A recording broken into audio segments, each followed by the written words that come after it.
Hi guys, welcome back to my channel. So today I'm going to be reviewing the Revolution Conceal and Define Full Coverage Foundation. I am so excited to review this. I've wanted to review this for like a month minimum, and then I saw on their Instagram that there would be new shades coming out in January, but then I decided I didn't want to wait and order it online because it would be more expensive for me, because I can get student discount like in store on Superdrug. So I did buy this bottle in store, which is why technically this is not the lightest shade currently. And this is where I go into explaining. They came out, I believe, with originally the same amount of shades they had for the concealer. They'd expanded the concealer shade range already by that point. So I want to say there was at least 24 to 30 shades. I'm not 100% on how many shades there were initially, but now there are 50 shades. They've come out with a bunch of in-between shades. I have F0.5. That sounds light enough, doesn't it? But they've got of F0.2 or F0.1, I believe, as well. Like, they've got like a list. I have my phone out to kind of remember all these. They have F0, which is white, F0.1, which is for fairest skin tones with a pink undertone, F0.2, which is for fairest skin tones with a light yellow undertone, F0.3 for like fairest skin tones with a yellow undertone, and then I have F0.5, which is fair skin tones with a pink undertone, and then they have F07 for fair skin tones with a light neutral undertone. Now, had they had F07 in store, that is the one that I would have bought. You guys know that like I love a neutral foundation. To me, that's what I think I am. You can kind of see how this foundation matches me. This is F05. I will insert a clip of me swatching this foundation in comparison to some of the other foundations in my collection. This is the Revolution Conceal and Define Foundation in 05. This is the CYO Long Lasting Life Proof Foundation in 101. This is the Nip and Fab Foundation in 05. And this is the Ordinary Coverage Foundation in Very Fair.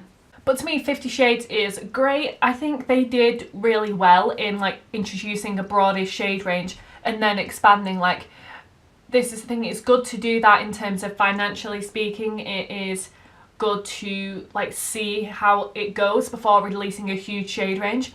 But unlike like the Tarte Shape Tape foundation, I think it was, or they had like some Tarte foundations that I believe they introduced like a really poor shade range.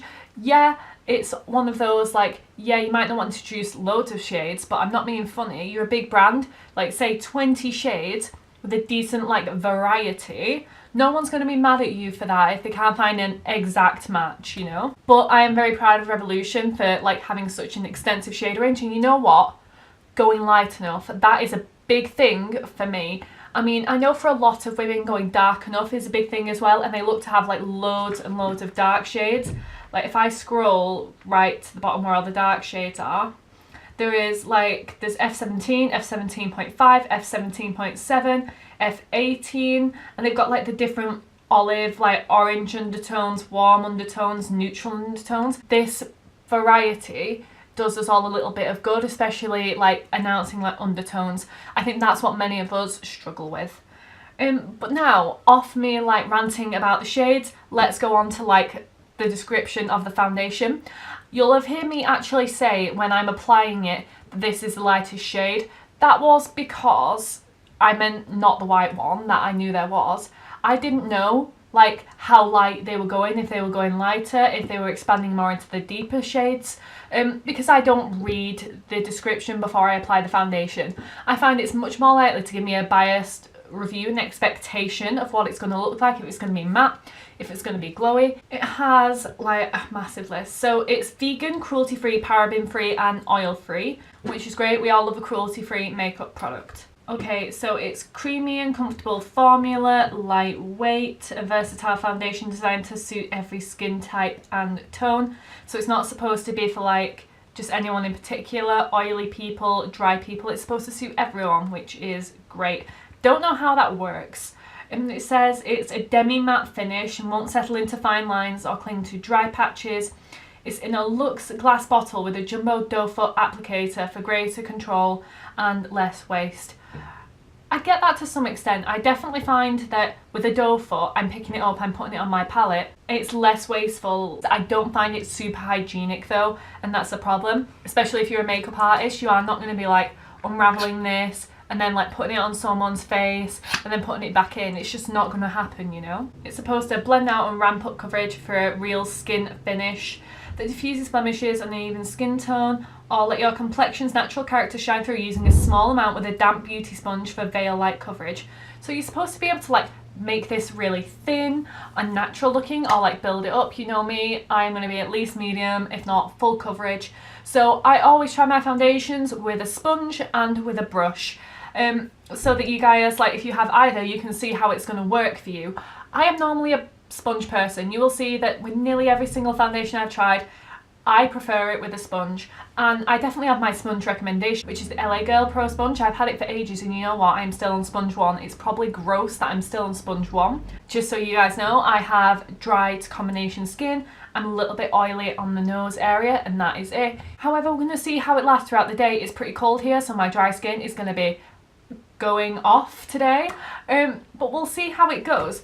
So if you guys like this video, then please give it a thumbs up and subscribe to my channel before you leave. And if you press that notification bell, you'll be notified every time I upload. And also check out my Snapchat and Instagram, which is always in the bottom of my video at the start and end of each video. So I'm finally getting around to testing the Revolution Conceal and Define Foundation. I don't think I'd like bought any makeup since like mid-December or something, so I went and picked this up. I'm so excited to try it because like I've heard mixed things about it, to be honest. And honestly, to be honest, I'm not sure what shade is going to match. So I did just buy the one shade. Like, it's not like America where you can return foundations, like buy 2 shades, get the one that matches and return. It doesn't work like that. So I bought one shade, and if it doesn't match, it doesn't match. So I got the shade 0.5, it's the one I use in the concealer. It does have a little bit more of like a pinky undertone, that's my only concern, to be honest. But I'm excited to try it. I heard it's got like a weird doe foot applicator. That's very huge. Like, I don't understand the point of this. Like, I get like it's great for application, but it's not hygienic because you are literally, like I said, just plopping it on your face and then dunking it right back in here. So I have just wiped that on my face, which is less than ideal. So what I'll be doing for the rest is probably just popping it onto my palette and then using like my finger to put it on my face, because I just don't think it's hygienic, you know, dunking in and out like that. Especially if you're like a makeup artist. This foundation, like, it comes in a good amount of shade, so it's a good foundation if you need lots of shade. However, I think it can get contaminated really easily. So I'm going to just start with this amount and start with my e.l.f. Ultimate Blending Brush on this side. This looks like a pretty decent match. It does look a little bit pinker than I am used to. I'm getting like a high, medium, low, full coverage. All my redness is being covered. It has like a little bit of like a smell, but it's not like fragranced. It doesn't smell like cake batter or anything sweet like that. It looks super, super matte so far. Like, super matte. Like, I feel like it's gonna look better with the sponge, as it always does. Just in terms of like adding a little bit of moisture back in. I think it does look good though with the brush. Like, it doesn't look streaky. It's blended really well in with the brush. Like, it definitely needs a bit more product on there, but I've definitely got it to like a high medium coverage. And I'm quite liking how it's sitting. It has like a bit more of like a natural matte. You know what I'm finding as well? Each time I pull like this doe foot out to like plop some on the palette, it's getting all over my desk. And the problem is you don't then want it all over your clothes. So it is basically a shade match. It's a little pink, but otherwise it's a perfect shade match to my neck. Looks pretty good. I wouldn't say it's super pink. Like, you can tell I've got like my pink ears on and it doesn't like match this in any way. Like, there's a L'Oreal foundation that is very pink. This is less pink than that. It is sitting rather well on the skin, not so good on my nose. I'm definitely gonna have to like build up certain areas with the sponge, and it is looking very, very matte and feeling very, very like powder finish near enough. So we're gonna go on with the sponge in this side, see how we go. I am so used to using a sponge that I always find the sponge application is a bit quicker. I definitely think there's more foundation on this side, like definitely, so I am gonna take a little bit and just, see, that just looks so much better just built up. It's just like that full coverage now. I don't know if it's the fact that there's more foundation, but I'm getting a much fuller coverage on this side. That looks very nice. Like, it is still quite matte. I don't think the sponge has added like much like dew into it at all, but it's smoother. Like, the sponge I always find gives me a much smoother finish. That looks very nice, very matte. I don't think this is like going to be my winter foundation, to be honest.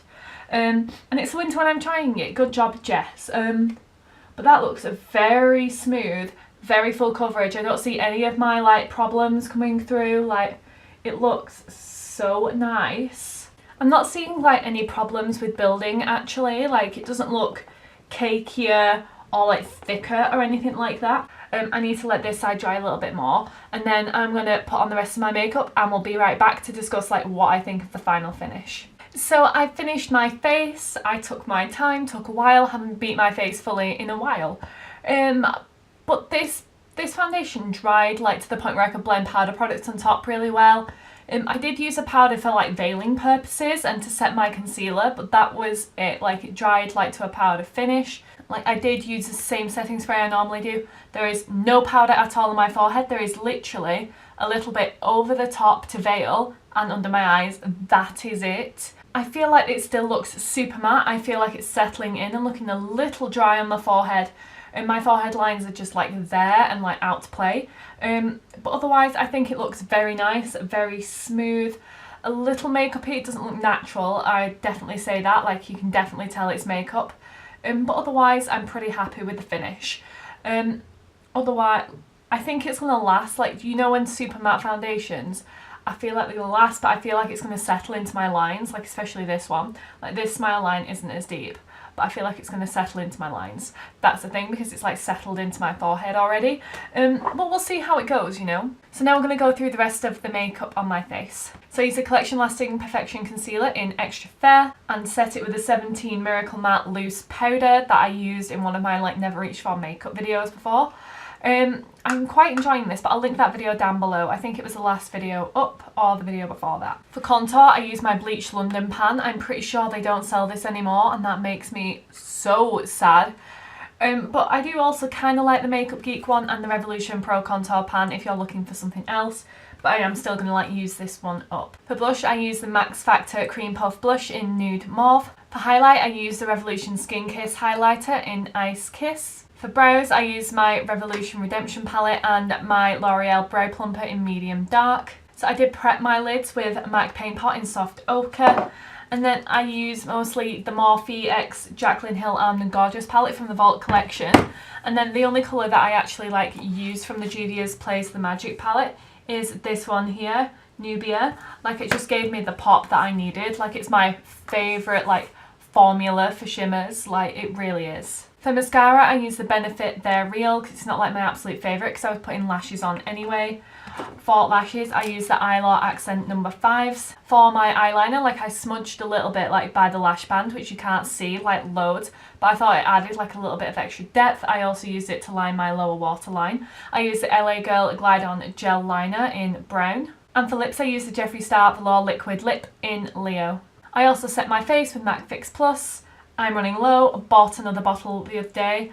I absolutely love this stuff. I always use this as my setting spray for a foundation review. I feel like for a foundation review, I'm going to put the foundation on and wear it as I would any regular foundation, because I'm not going to put it on, not use the setting spray when I'm actually wearing it, you know, with all my other makeup. So to me, doing a foundation review, use like a setting spray. That to me is how I like to do it. But we're going to do a wear test today, so we'll do a couple of check-ins. I am going out with Sam this evening, so I'm not sure exactly what the times will be of the check-ins. This should be alright, to be honest. We'll be back at a pretty reasonable time. We're just going out for dinner. But we'll see, and I'll be mindful like of my mouth, so if I get like food everywhere, I will report back to you. I'm not going to be like unfair on like the makeup product considering like greasy food, but then if it does stand up to like greasy food or anything like that, that is something to be mindful of. But we'll see as the day goes on. Hey guys, it's been about 4.5 hours now, so I thought I'd give you a quick update. On my cheeks, it's looking exactly the same. It's a little more makeup-y almost on my forehead, still settled into my forehead lines. My nose looks fine, like I don't see any oil or anything coming through. anything like that. My chin looks a bit dodgy, I'm not gonna lie. Like my chin, it looks like I'm sure I have bumps on my chin, but they look super pronounced, and it's not transfer proof. Like I like touched it and like foundation like came off, like, and it's been a few hours. So I think that's a little bit of a problem, that it still comes off so easily. Like I'm gonna have to touch up my chin before I go out. But I just think it needs like going over and around my mouth, like it's not looking so hot. The rest of it looks pretty good. You know that my problem area is my mouth anyway, if you've watched my channel for a bit. Otherwise it's lasting okay. I think it's alright. It's not like my favourite, but it's pretty good. So I'll still like continue to use it after this so far. But we'll see how we go. Hi guys, it's about 10 o'clock-ish, so I've probably had the foundation on for about 10 or 11 hours now. It looks okay. Like I've had foundations look worse. It's definitely not transfer proof. Like it's gone off the end of my nose. So like when I kiss Sam on the cheek, he's probably got half of that foundation on him. And I can see like where I've had my hair, like you can kind of see that it's transferred off where my hair has been. And also on my chin, I even put a little bit more on my chin, to be honest, before I left, which I normally don't do. But it hasn't like stuck, so I think it may need like a powder over top just to stop it from transferring and set it in place a little bit more. However, I also feel like it looks a little bit cakey. Like you can see, it doesn't look so hot texture wise around here. Like it needs something a bit smoothing around here. I think this would be nice mixed in with my CYO actually. I might give that a little bit more of a try. It'd give it a little bit more of like a neutral undertone, a little bit smoother, a bit more natural looking. I think that's what this needs. I think this would be like a completely gorgeous like combination. Like I wouldn't recommend it like off of the bat. But I think as a mixing foundation it could work quite well. I like the coverage.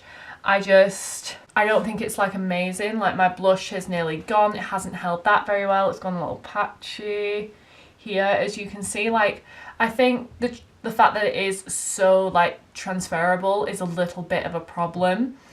Like I don't think it lasts as long as it could for a super matte foundation. So let me know what your favourite like mixing like foundations are down below. I definitely feel like some are better at like mixing and adding little factors, and some are just like really beautiful on their own, you know? So let me know what your favourite combination is. So if you like this video, then please give it a thumbs up and subscribe to my channel before you leave. And if you press that notification bell, you'll be notified every time I upload. Thank you for watching.